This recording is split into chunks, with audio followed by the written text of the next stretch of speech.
Bienvenue dans le débat de France 24. Faut-il plus ou moins d'armes à feu pour faire face à la violence meurtrière qui frappe à intervalles réguliers les États-Unis?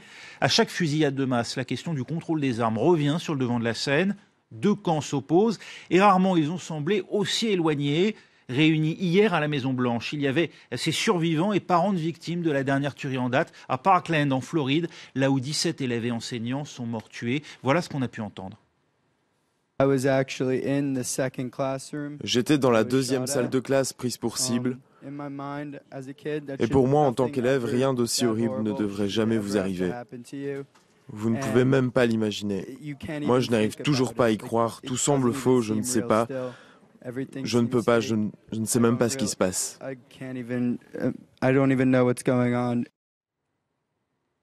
Ça change. Cela aurait dû être réglé dès la première fusillade d'école. Je suis en colère parce que c'est ma fille que je ne vais plus jamais revoir. Elle n'est pas là. Elle n'est pas là. Elle est à North Lauderdale, au cimetière King David. C'est là que je vais voir ma fille maintenant.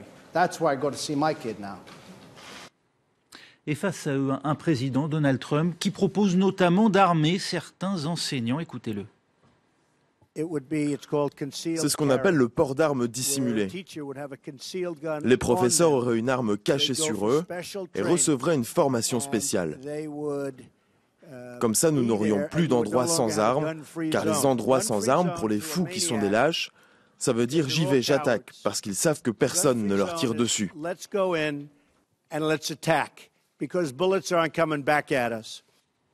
Alors, comment comprendre ce dialogue lorsqu'on n'est pas américain? Et y a-t-il une chance d'en sortir avec des solutions? Pour en débattre, j'accueille Anne Bagamri, vous êtes journaliste américaine indépendante ici à Paris. Merci d'être avec nous. Également avec nous, Paul Reid, vous êtes chargé de communication des Republicans in France, le parti républicain. Donc, également parmi nous, Didier Combeau, chercheur associé à l'Institut des Amériques. Le livre, votre prochain livre à paraître, Police américaine, c'est chez Gallimard, également parmi ceux qui sont déjà sortis, c'était il y a un moment déjà, sur les armes aux États-Unis, des Américains et des armes à feu, démocratie et violence aux États-Unis. Et puis enfin, avec nous, François Durper, historien des États-Unis, auteur d'une histoire des États-Unis. C'est paru aux Presses universitaires de France et réédité l'année dernière. Merci d'être avec nous. Bonjour Raphaël. Bonjour François. Les armes à feu, elles font partie du quotidien des Américains. Les estimations, elles vont de 270 à 350 millions d'armes à feu. C'est-à-dire qu'on ignore même le nombre exact d'armes en circulation. Peut-être, Didier Combeau, vous avez la réponse? Oui, effectivement, on ne connaît pas le nombre d'armes en circulation parce que les armes ne sont pas enregistrées aux États-Unis. Et donc, il n'y a aucune centralisation du nombre d'armes. En revanche, ce qu'on sait par des sondages, c'est que 40% des Américains vivent dans un foyer où il y a une arme et que 50% des Américains déclarent avoir grandi dans une maison où il y avait une arme. Donc, les armes sont effectivement très répandues aux États-Unis. On va voir justement ce que ça représente aujourd'hui les armes à feu aux États-Unis. François Durper, la culture des armes à feu, elle est très profondément ancrée dans l'Amérique. C'est peut-être d'ailleurs le deuxième amendement après l'adoption de la Constitution, parce qu'il faut dire que c'est un amendement, ce n'est pas la version originelle de la Constitution. Il fait partie de la déclaration des lois. Cet amendement, on va peut-être le voir juste après. D'abord, peut-être ces chiffres qui effectivement donnent une idée. 86 armes à feu pour 100 habitants. Bon, évidemment, comparé à la France, c'est pas du tout des proportions qui sont pas comparables. Et donc, le taux d'homicide, il y a un lien, d'ailleurs, Didier Combeau, on va en parler, je pense, tout au long de cette émission. Mais là, évidemment, ça saute aux yeux, on serait tenté de le faire, ce lien entre les armes en circulation et le taux d'homicide. C'est toute la question du débat. Mais enfin, on ne peut qu'imaginer qu'il y a un lien, effectivement, parce que les taux d'homicide qui sont essentiellement par arme à feu aux États-Unis sont beaucoup plus élevés que dans tous les pays équivalents. Il y a guère qu'en Amérique du Sud qu'on va trouver des taux encore plus élevés. Là, on est déjà au cœur de la guerre culturelle qui oppose les conservateurs et les progressistes sur ce sujet, puisque certains disent ce sont les armes qui tuent, et d'autres disent c'est une question de maladie mentale, c'est une question psychologique, il faut détecter la dépression. Et la vérité est souvent entre les deux, parce que si on regarde ce chiffre de simplement, en milieu scolaire, depuis 2013, c'est 291 fusillades. En France, depuis 2013, il n'y a pas eu 291 actes de violence par couteau, par exemple, dans les lycées et dans les collèges français. Donc ça veut dire que ce chiffre de 291, il est plus important. Ça veut dire qu'il y a une part liée à la psychologie. Ça veut dire que quand les républicains disent qu'il y a quelque chose à faire du côté de la dépression des adolescents américains, c'est vrai. Sauf que lorsqu'il y a un incident au couteau dans un lycée français, ça ne donne pas Sandy Hook 28 morts, Columbine 13 morts, l'université de Virginia Tech 37 morts et Parkland 17 morts. Donc ça veut dire que les deux ont raison. Les armes tuent beaucoup, mais il y a aussi la question de pourquoi ces adolescents arrivent dans des lycées et veulent tuer leurs camarades. Et oui. Ce sont effectivement... L'amplitude, la magnitude d'une certaine manière de ces actes qui peuvent être des actes de démence s'en trouve amplifiée. Oui, par les armes à feu. Ce que mentionnait François Durper, c'est effectivement les deux versants de ce débat. Est-ce qu'il faut réglementer les armes ou est-ce qu'il faut réglementer les gens, en quelque sorte? Par exemple, en France, on a décidé de réglementer les armes. Il y a un certain nombre de catégories d'armes, dont une qui est qualifiée de matériel de guerre. Et ce qui veut bien dire ce que ça veut dire, matériel de guerre qui ne peut être utilisé que par l'État et qui est interdit à toute la population. Et l'autre possibilité, c'est de réglementer les personnes, en quelque sorte, et d'autoriser les armes à tout le monde, sauf aux gens dont on pense qu'ils vont poser des problèmes avec. C'est là que se situe le clivage, Paul Reen, entre les républicains comme vous, qui considèrent, qui privilégient jusque-là la vérification des antécédents psychologiques, et les démocrates pour qui ce sont les antécédents judiciaires qui priment. C'est pas tout à fait correct. Les républicains sont aussi très intéressés de trouver une solution pour sécuriser les écoles, pour sécuriser les endroits publics, ou comme les cinémas, comme les centres commerciaux, ou aux États-Unis, c'est les zones gun-free, c'est-à-dire les guns sont interdits. C'est pas ce que propose votre président aujourd'hui. On va y revenir, mais sa dernière proposition... Excuse-moi, ça c'est aussi juste une idée, c'est pas la seule idée qu'il propose. Il a créé un groupe pour écouter les victimes, les familles, mais aussi des autres gens, les politiciens, des démocrates, les républicains, à discuter toutes les différentes solutions possibles. Une solution, c'est de donner la possibilité pour les enseignants de porter une arme, mais les enseignants bien formés. Donc ça, c'est juste une idée à discuter.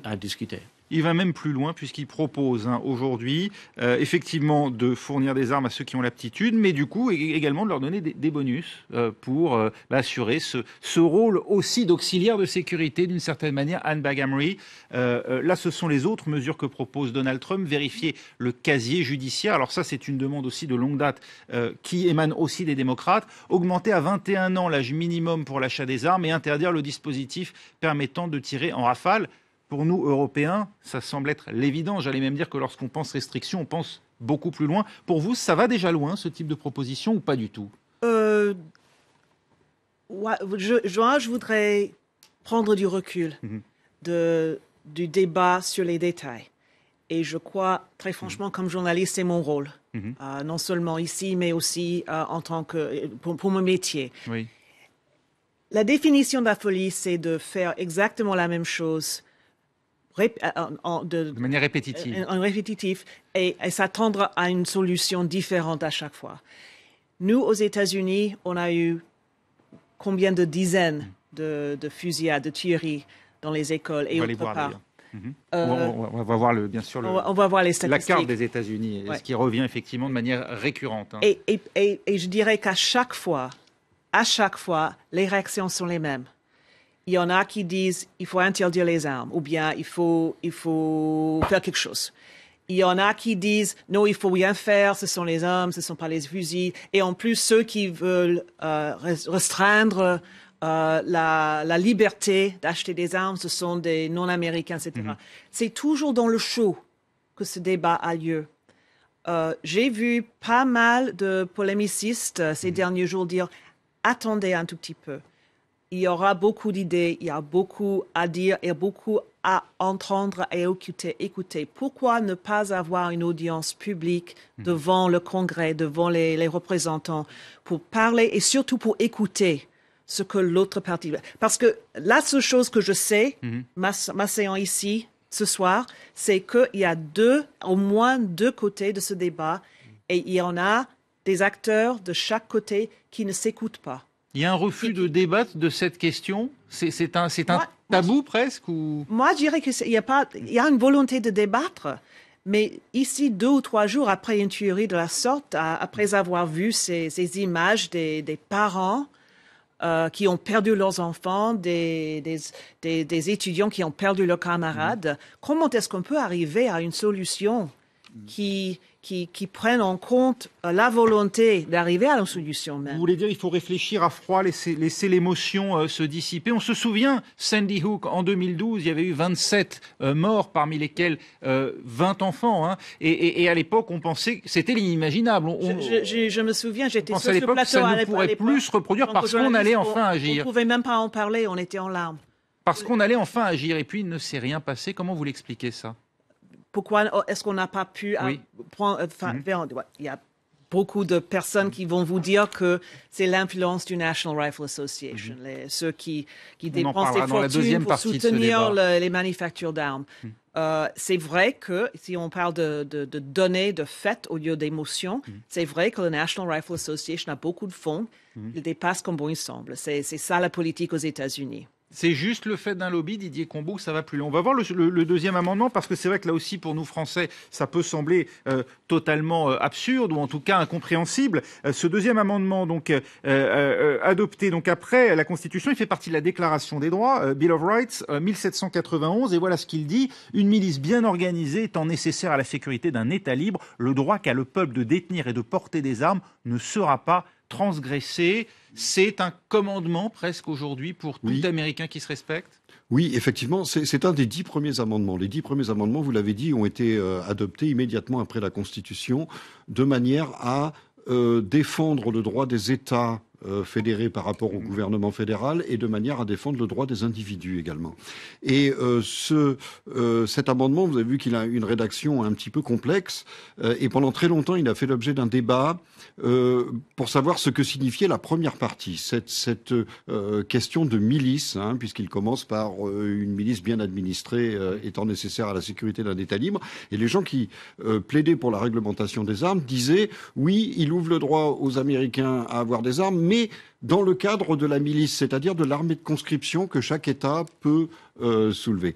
Et la Cour suprême qui interprète in fine ces amendements ne s'était pas exprimée pendant tout le XXe siècle. Elle ne s'est pas exprimée, sauf une fois en 1939, mais c'était pas clair du tout. L'arrêt était difficile à interpréter. Et elle s'en est saisie, puisque la Cour suprême choisit de se saisir ou non des affaires qui lui sont présentées. Elle s'en est saisie en 2008 pour estimer si la loi de la ville de Washington était conforme à la Constitution. Et il a été décidé que non, et que le second amendement ouvrait bien le droit des particuliers aux armes à feu. Et la Cour suprême a même précisé qu'il ouvrait le droit aux armes à feu pour l'autodéfense. Et donc, il ouvrait le droit aux pistolets et aux revolvers, qui sont les armes les plus faciles à utiliser pour l'autodéfense, mais qui sont aussi les plus meurtrières, puisque 8 homicides sur 10 sont faits avec une arme de poing. François Durper, il y a l'idée derrière cela, et c'est vrai que c'est aussi ce qui fait la différence des Américains par rapport à nous Français, par exemple, qu'ils relèvent avant tout de ce qu'on appelle là-bas la communauté, c'est-à-dire la famille, le quartier, d'assurer un certain nombre de services, à commencer par sa sécurité et sa défense, avant l'État fédéral, avant le gouvernement. Oui, c'est-à-dire qu'en fait, vous avez à plusieurs reprises depuis le début de ce débat dit c'est une évidence ou c'est une question de bon sens. Mais il y a... Et c'est pour ça que c'est difficile d'avancer dans ce débat. 2 bons sens et 2 évidences qui s'affrontent. Et Paul Reed, je pense, n'a pas envie de voir sa famille, comme tous les républicains, tués dans des écoles ou tués dans des cinémas. Il y a d'un côté des gens qui disent plus il y a d'armes à feu et plus il y a de tueries par arme à feu. Et ça a la simplicité de l'évidence. Et il y a de l'autre le président Donald Trump qui dit « Moins il y a d'armes à feu dans les mains des gentils, et plus les méchants peuvent tuer des gens dans ces fameuses gun-free zones ». Il y a une loi de 1990 où la Cour suprême s'affronte violemment au Congrès, justement sur cette question de gun-free zone. Et effectivement, on peut tuer dans les cinémas, on peut tuer dans les écoles, parce qu'il n'y a pas d'armes à feu. Donc ce choc des bons sens fait que, pour l'instant, le débat ne peut pas avancer. Et donc, ce que vous disiez, il faut peut-être prendre les choses à froid. Oui, sauf que, pour beaucoup, c'est dans la fenêtre d'opportunité ouverte par l'émotion que l'opinion pourrait faire bouger les lignes. Mais là, ça n'a pas marché à Sandy Hook. En décembre 2012, vous avez raison de rappeler, 27 personnes sont mortes, mais 20 enfants de 6 ans, 7 ans sont morts. Et là, il y a un traumatisme national. Donc ça veut dire que Obama avait la volonté, le Congrès avait la majorité, et ça n'a pas été possible. Ça veut dire que depuis décembre 2012, c'est pas seulement du fatalisme, c'est du défaitisme. En se disant, ce président qui voulait, cette majorité qui voulait, et cette opinion qui, pendant les 15 jours après Sandy Hook, était à 70% favorable à la réglementation, eh bien, ça ne s'est pas fait. Et là, il y a quelque chose d'extraordinaire qui se passe cette semaine, parce que les émissions, on en a fait plein, et on se dit, qu'est-ce qu'on va pouvoir encore raconter? On a tout dit, sauf qu'on n'avait jamais vu ça. Les jeunes victimes et survivants qui se lèvent et qui disent, nous, on ne veut pas du fatalisme de la génération précédente, et on ne veut pas du défaitisme de la génération précédente. Et ça surprend tout le monde, parce que les démocrates n'étaient pas guère audacieux sur ce sujet, ils avaient laissé tomber au Congrès. Et ce n'est pas la seule question où les jeunes se manifestent, évidemment. Il y a le climat, il y a le harcèlement sexuel, les jeunes sont vraiment là-dedans. Paul Wynne, vous comprenez leur message à ces jeunes. Vous disiez tout à l'heure, il y a quand même des zones où, des gun-free zones, et vous aviez l'air, vous, de vous en satisfaire. Or, lorsqu'on lit, pardonnez-moi de ramener effectivement à ce que dit le président Donald Trump, mais lorsqu'on lit ses tweets aujourd'hui, il dit, en armant des personnes, en l'occurrence des enseignants, mais ça peut être effectivement d'autres, des personnels dans des milieux hospitaliers et autres, qui seront au plus près finalement d'une attaque, ils seront toujours là avant l'intervention des policiers, et donc ils auront un rôle dissuasif et un rôle d'intervention au plus près, au plus rapide. C'est donc bien une manière de revenir sur l'idée même de gun-free zone. Pour moi, je ne comprends pas pourquoi on n'a pas mis les zones de sécurité avec une arme dans les écoles tout de suite après Sandy Hook, en 2012. On n'a jamais fait. Ça c'est horrible.